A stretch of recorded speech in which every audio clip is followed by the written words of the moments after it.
안녕하세요. 주식소녀입니다. 오늘 세 번째 시간이죠. 11장부터 15장까지 살펴볼 거고요. 하나하나 살펴보겠습니다. 11장 2분 연습.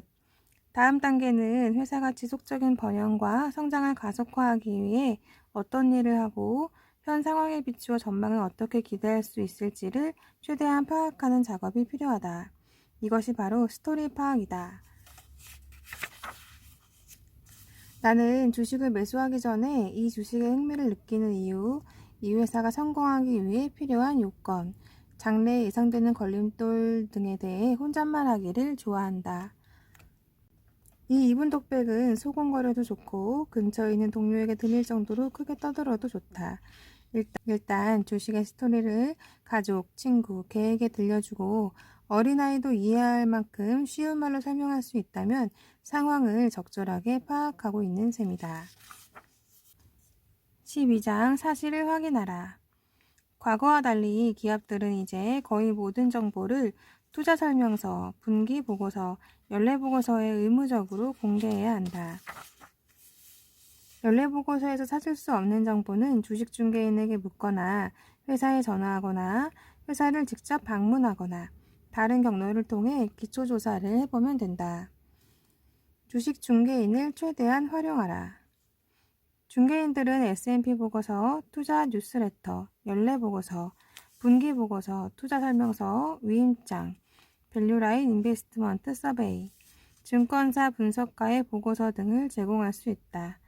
여기에 덧붙여 이들에게 주가 수익 비율과 성장률 데이터, 내부자 거래와 기관의 보유량 등에 관한 자료를 요청하라. 회사에 전화하라. 회사에 하고 싶은 구체적인 질문이 있다면 홍보팀에 전화하라. 투자자가 빈틈없이 준비한 질문들에 대한 홍보팀의 답변이야말로 회사로부터 얻을 수 있는 알짜 정보다. 질문은 투자자가 직접 조사했음을 암시하는 말과 함께 시작하는 것이 좋다. 지난 연례보고서를 보니까 부채가 5억 달러 감소했더군요. 추가 부채 감축 계획은 무엇입니까?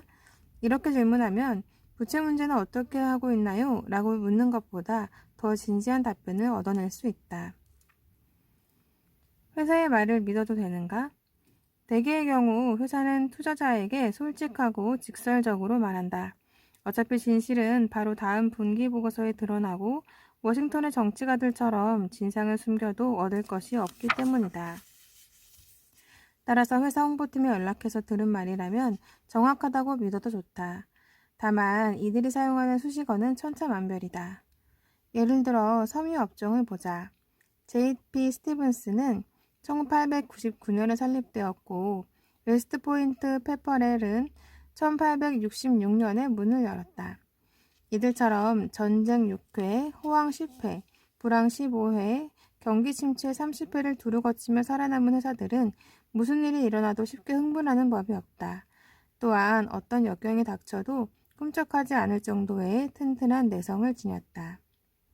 한 섬유회사에 전화를 걸어 양모 소모사 사업에 대해 묻는다고 가정해보자. 담당자는 이렇게 대답한다. 그저 그래요. 폴리에스테르 혼방 셔츠에 대해 물어도 돌아오는 답은 시원치 않다. 뭐 대단한 것은 아닙니다. 데님에 대해 물으면 이런 답이 돌아온다. 아, 그건 좀 나아졌어요. 하지만 정작 회사에서 발표하는 수치를 보면 엄청난 실적에 감탄하게 된다. 이것이 섬유업종의 전형적인 태도다. 경쟁이 치열하고 생존이 어려운 업계일수록 낙관적인 미사 여구가 난무하다고 보면 된다. 소프트웨어 업계 사람들의 이야기를 듣다 보면 마치 이 업계는 역사상 매출 감소가 한 번도 없었던 것처럼 여겨질 정도다. 하지만 투자자는 업계 특유의 어휘를 해독하느라 시간을 낭비할 필요가 없다. 화려한 수식어만 무시하면 간단히 해결될 일이다. 본사 방문.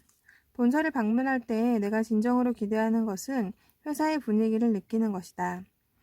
크라운 코크 앤드실에 방문했을 때였다. 사무실 가구는 내가 군대에서 쓰던 것보다도 초라했다. 이 회사는 우선순위가 분명했다. 이 회사 주식이 어떻게 되었는지 아는가? 지난 30년 동안 280배 상승했다. 높은 이익과 검소한 본사는 완벽한 조합이다. 현장 점검. 캐럴린이 슈퍼마켓을 쇼핑하던 중 레그스를 발견하고 내가 브리토를 먹다 타코벨을 발견한 이후에 나는 상점을 돌아다니며 제품을 체험하는 것이야말로 기본적인 투자 전략이라고 줄곧 믿고 있다. 애플 컴퓨터가 붕괴되어 주가가 60달러에서 15달러로 폭락했을 때 나는 이 회사가 역경을 극복할 수 있다고 기대하고 회생주로 간주해야 할지 말지를 고심했다. 애플은 수익성 좋은 기업 시장을 겨냥해 신제품 리사를 출시했지만 완전히 실패했다. 그러나 아내는 아이와 함께 집에서 사용할 두 번째 애플이 필요하다고 말했다. 또한 피델리티 시스템 관리자가 내게 사무용으로 맥킨토시 60대를 새로 구입할 것이라고 했다. 나는 애플이 가정에서 여전히 인기가 있고 기업 시장에 새로 진입한다는 사실을 깨달았다. 그 후 100만 주를 매입했고 이 결정에 대해 지금까지도 후회할 일은 없었다. 내게 중요한 것은 자산과 부채가 소개된 대차대조표이다. 간단한 연습에서는 재무제표가 강한지 약한지 정도만 파악하면 된다. 현금이 장기 부채보다 많은지, 주당 현금이 얼마나 되는지 확인하라. 13장 유명한 숫자들. 매출에서 차지하는 비중. 특정 제품 때문에 어떤 회사에 관심을 갖게 될 경우 내가 가장 먼저 확인하는 것은 이 제품이 해당 회사에서 차지하는 비중이다. 이 제품이 회사 전체 매출에서 차지하는 비중은 얼마만큼일까? 주가수익 비율. 코카콜라의 주가수익 비율이 15라고 하면 이 회사가 15%로 성장할 것이라고 기대된다는 뜻이다. 그러나 주가수익 비율이 연 성장률보다 낮다면 그 주식은 헐값이 된다. 예컨대 연 성장률이 12%인 회사의 주가 수익률이 6이라면 이 주식은 아주 매력적인 종목이 된다. 반면 연 성장률이 6%인 회사의 주가 수익 비율이 12라면 이 주식은 매력이 없다. 일반적으로 주가 수익 비율이 연 성장률의 절반이면 매우 유명하며 연 성장률의 2배라면 매우 불리하다고 말한다. 나는 펀드에 편입할 종목을 분석할 때 항상 이 기준을 사용한다. 현금 보유량. 1982년에 4달러였던 포드 주식은 1988년 초에 38달러로 올라갔다. 그동안 나는 포드의 주식 500만 주를 사모았다. 주당 38달러로도 포드에서 이미 막대한 이익을 남겼다. 월스트리트는 거의 2년째 포드가 과대평가되었다며 입을 모으고 있었다. 수많은 전문가가 이 경기순환 자동차 회사에게 남은 일은 내려가는 일뿐이라고 했다. 나도 여러 차례 매도할 뻔했다. 그런데 연차보고서를 살펴보니 포드는 부채를 차감하고서도 쌓아놓은 현금이 주당 16.3달러나 되었다. 포드의 현금 보유량을 보고 나는 주식을 계속 보유하기로 결정했다. 그 후 주가는 40% 넘게 상승했다. 부채 요소. 회사의 재무 건전성을 신속하게 판단하는 방법은 대차대조표 오른쪽에 있는 지분과 부채를 비교하는 것이다. 정상적으로 운영되는 기업의 대차대조표는 보통 주주지분 75%와 부채 25%로 구성된다. 그런데 포드의 주주지분 대 부채 비율은 무려 180억 달러 대 17억 달러로 주주지분이 91%이고 부채는 10%도 안 된다. 매우 건전한 대차대조표이다. 회생주나 문제기업의 경우 나는 부채에 특별히 관심을 기울인다. 기업이 위기를 맞았을 때 생존과 파산을 결정하는 요소는 무엇보다도 부채이기 때문이다. 따라서 부채가 많은 신생기업은 항상 위험하다. 위기를 맞이했을 때 승자와 패배를 가르는 요소로서 부채의 규모만큼이나 부채의 종류도 중요하다. 부채에는 은행 대출금과 장기 차입금이 있다. 은행 대출금은 은행이 요구하면 갚아야 하기에 위험하다. 장기 차입금은 채무자가 이자만 계속 지급하면 상황이 아무래도 조기 상환을 요구할 수 없다. 장기 차입금은 회사가 공영에서 빠져나올 시간을 벌어준다. 배당. 배당 지급을 지지하는 사람들은 배당이 주가 폭락도 막아준다고 주장한다. 1987년 시장 폭락 때 고배당주는 무배당주보다 선방해서 하락폭이 시장 하락폭의 절반에도 미치지 않았다. 이러한 이유 때문에 나는 일부 대형 우량주와 심지어 저성장주까지 내 포트폴리오에 편입한다. 반면 배당을 지급하지 않는 소기업은 훨씬 빨리 성장한다. 이들은 배당에 쓸 돈을 사업 확장에 투입하기 때문이다. 기업이 주식을 발행하는 첫 번째 이유는 은행 부채를 지지 않으면서 확장 자금을 조달하려는 데 있다. 어쨌든 나는 고리타분하고 오래된 배당주 대신 공격적인 성장주를 선택하겠다. 배당을 빠짐없이 주는가? 배당을 바라보고 주식을 매입할 생각이라면 경기 침체와 난관을 맞이해도 배당을 지급할 회사인지 확인하라. 켈로그와 릴스턴 퓨리나는 3차례의 전쟁과 8차례의 경기 침체를 거치는 동안에도 배당을 빠뜨리거나 줄여본 적이 없다. 사우스마크처럼 부채가 많은 기업은 부채가 거의 없는 브리스톨 마이어스처럼 안정적으로 배당을 지급할 도리가 없다. 장부가치. 장부가치가 주당 $20인 주식이 $10에 거래되면 사람들은 반값에 산다고 생각하며 이런 주식에 투자한다.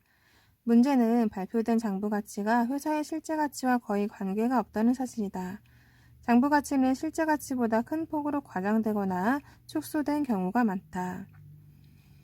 대차대조표 왼쪽에 과대평가된 자산은 특히 대차대조표 오른쪽에 부채가 많을 때 투자자를 배신한다. 어떤 회사의 자산이 4억 달러고 부채가 3억 달러라고 가정하자. 장부 가치는 1억 달러다. 부채는 실제 숫자다. 그러나 4억 달러짜리 자산을 파산 세일에서 2억 달러만 건진다면 실제 장부 가치는 마이너스 1억 달러가 된다. 이 회사는 무일푼 정도가 아니다. 장부 가치를 보고 주식을 매입한다면 그 자산의 실제 가치가 무엇인지 자세히 파악하고 있어야 한다. 숨은 자산. 장부 가치는 실제 가치보다 부풀려지는 경우도 많지만 반대로 축소되는 경우도 많다. 축소되었을 경우에는 엄청난 자산주를 손에 넣을 수 있다. 예를 들어 1987년 귀금속 제품 제조업체인 핸디앤하먼의 주당 장부가는 금, 은, 백금의 막대한 재고를 포함해서 7.83달러였다.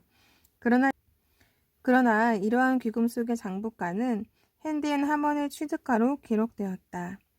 게다가 거의 30년 전에 구입한 것이다. 현재 시가로 따지면 귀금속의 가치는 주당 $19가 넘는다.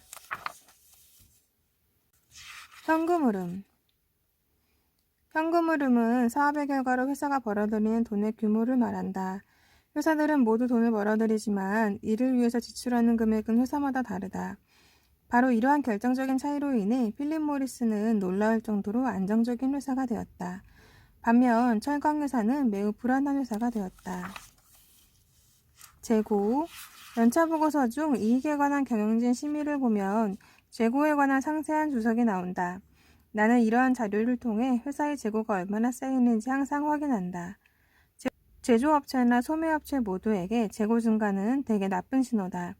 더욱이 재고가 매출보다 빠르게 증가한다면 이것은 위험 신호다.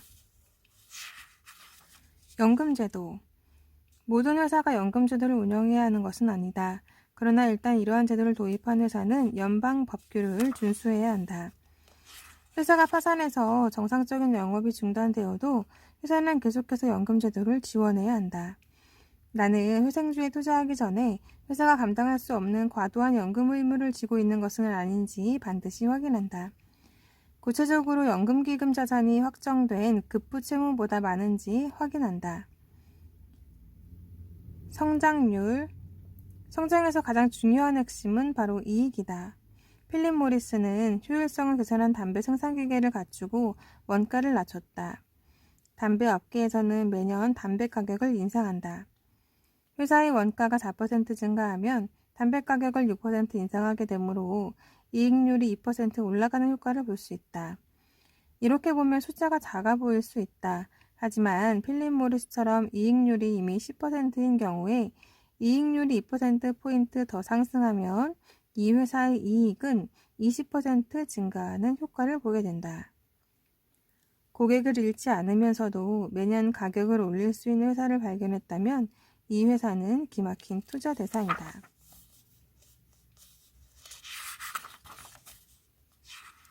간단히 말해서 바로 이것이 대박 종목의 열쇠이며 특히 장기적으로 20% 성장 기업이 시장에서 엄청난 이익을 올리는 비결이다. 월마트와 리미티드가 10년 동안 그토록 크게 성장할 수 있었던 것도 우연이 아니다. 이익이 복리로 늘어났기 때문이다. 요점: 이익률이 가장 높은 회사는 당연히 운영비용이 가장 낮을 것이고 운영비용이 낮은 기업은 사업 환경이 악화되어도 생존할 가능성이 높아진다. 두 기업의 예를 가정해보자. A기업과 B기업의 세전 이익률은 각각 12%와 2%다. 경기 침체에 대한 대비책으로 두 회사 모두 제품 판매 가격을 10% 인하해야 하는 입장이다. 그러면 매출액이 10% 감소하게 된다. 이제 A기업은 세전 이익률이 2% 떨어졌지만 여전히 이익을 내고 있다. 반면 B기업은 세전 이익률이 마이너스 8%로 떨어져 적자를 내게 되었다. 결국 B기업은 멸종위기의 동물 신세가 되고 말았다. 하지만 세전 이익률은 이해하기 까다로운 면도 있다.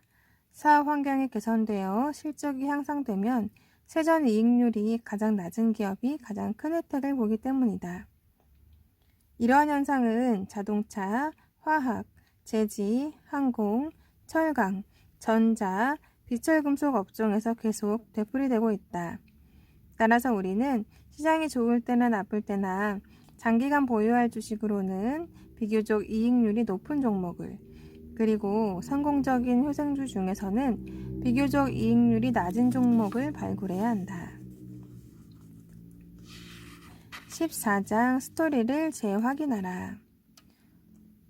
몇 달에 한 번 정도는 회사의 스토리를 다시 확인해야 한다. 이 회사는 새로운 카드를 보여주고 있는가?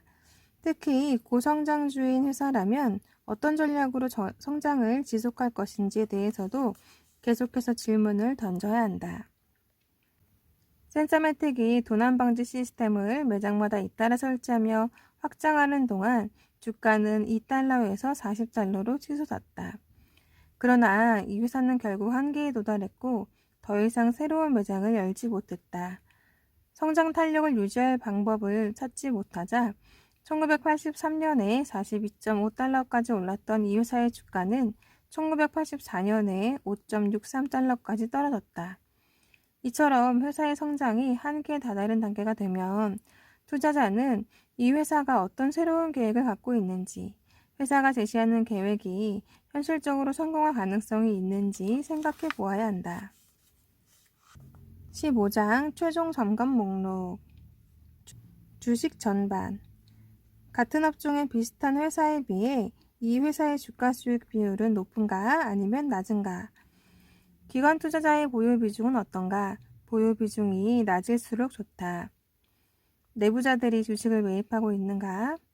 지금까지 이익 성장 실적은 어떠한가? 회사의 대차대조표가 건전한가 아니면 취약한가? 현금 보유량은 어떠한가? 저성장주. 저성장주는 배당이 중요하므로 배당이 항상 지급되었는지 꾸준하게 증가했는지 확인하라. 대형 우량주. 회사의 장기 성장률을 확인하고 최근 몇 년 동안 동일한 탄력을 유지하고 있는지도 점검하라. 이 주식을 영원히 보유할 계획이라면 이전 침체기와 시장 폭락 때 실적이 어떠했는지 확인하라. 경기순환주. 재고를 계속 자세히 지켜보고 수요 공급 관계도 살펴보라. 시장에 새로 진입하는 기업이 있는지 지켜보라. 이것은 대개 위험 신호이다. 자동차 업종은 심각한 침체기를 겪을수록 그만큼 강력하게 회복된다. 그래서 나는 가끔 자동차 매출 부진이 한 해쯤 더 이어지기를 은근히 바라기도 한다. 그러면 더 길고 강력한 호황기가 이어지기 때문이다. 고성장주. 유망한 제품이 그 회사의 사업에서 차지하는 비중이 높은지 확인하라. 최근 몇 년 동안 이익 성장률이 얼마였는가? 나는 20에서 25%가량의 성장률을 선호한다. 회사가 성장할 여지가 있어야 한다. 주가 수익 비율과 성장률이 비슷한 수준인가? 확장 속도가 빨라지고 있는가?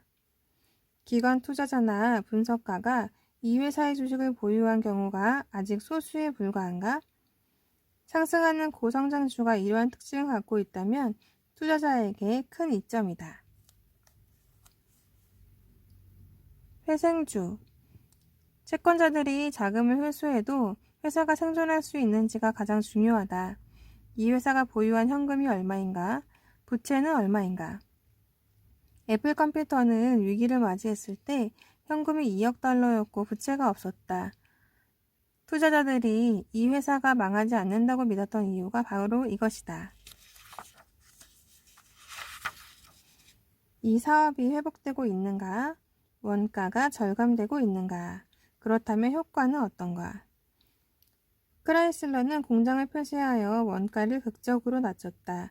또한 전에는 직접 생산하던 많은 부품을 하청주기 시작했다. 이 과정에서 수억 달러의 비용을 절약할 수 있었다.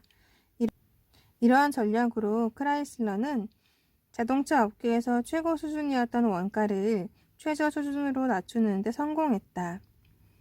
애플 컴퓨터는 회생을 예측하기가 더 힘들었다. 그러나 이 회사를 자세히 지켜보았다면 매출 급증, 원가 절감, 매력적인 신제품 등 긍정적인 요인이 모두 동시에 출현하는 모습을 관찰할 수 있었을 것이다. 자산주. 자산의 가치가 얼마인가? 숨은 자산이 있는가? 자산에서 차감해야 하는 부채가 얼마인가?